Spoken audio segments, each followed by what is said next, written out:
खिड़की से देखना अच्छा लगता है। उसकी आवाज बिल्कुल मेरे कान के पास थी। मैंने मुड़कर देखा, नाजिया अब मुझसे बस 2 कदम की दूरी पर थी।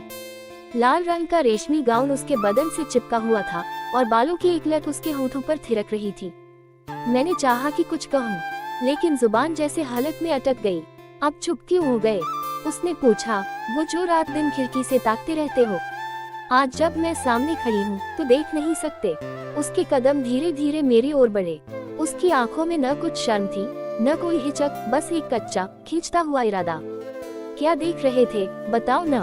उसके होंठ मेरे गाल से कुछ इंच दूर ठहरे। मेरे बाल, या मेरी कमर, या वो पल जब मैंने ब्लाउज की गांठ खुद ही खोल दी थी।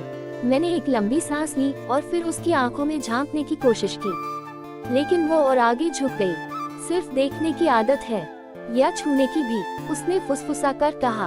उसकी उंगलियां अब मेरी उंगलियों को हल्के से छू रही थी। उस छुअन में न गर्मी थी, न सर्दी, बस एक बिजली थी जो सीधी दिल की नसों से होकर उतर रही थी।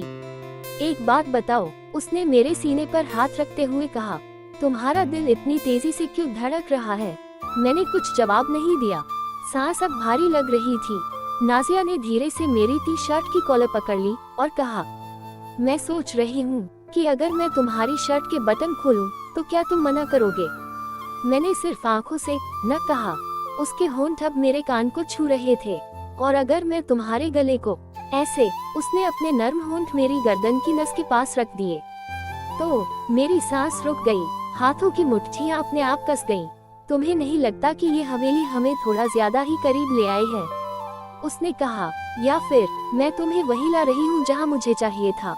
वो अब मेरी गोद के बेहद करीब थी, मेरी जांघ के पास बैठी, एक हाथ मेरी छाती पर, दूसरा मेरे घुटनों के बीच रखे हुए। मैंने कभी किसी को नहीं बुलाया अपने कमरे में। उसकी आंखें मेरी आंखों में समा गईं। तुम पहले हो। क्यों? मैंने पूछा। क्योंकि बाकी सब डर गए थे, उसने कहा। पर तुम रुके रहे। उसने मेरी उंगलियां अपने होठों तक खींची और हल्के से चूम लिया। अब बताओ रवि, उसकी आंखें हल्की सी चमक रही थी। उद्धरण चिन्ह डॉट डॉट डॉट। क्या तुम मेरे रहोगे पूरी तरह? मैंने हाँ नहीं कहा, लेकिन मेरा बदन अब उसका हो चुका था। और तभी कमरे की बत्ती अपने आप बुझ गई। अचानक सर्दी की एक तेज लहर भीतर तक दौड़ गई, और जब मेरी आंखें अंधेरे में ढलने लगी तब महसूस हुआ, उसकी उंगलियां अब भी थीं, लेकिन उसका चेहरा नहीं। नाजिया, मैंने फुसफुसाया। कोई जवाब नहीं आया, सिर्फ एक धीमी हंसी और दीवार पर उभरा एक लाल निशान, जैसे किसी ने वहां एक होंठ से हाँ लिखा हो।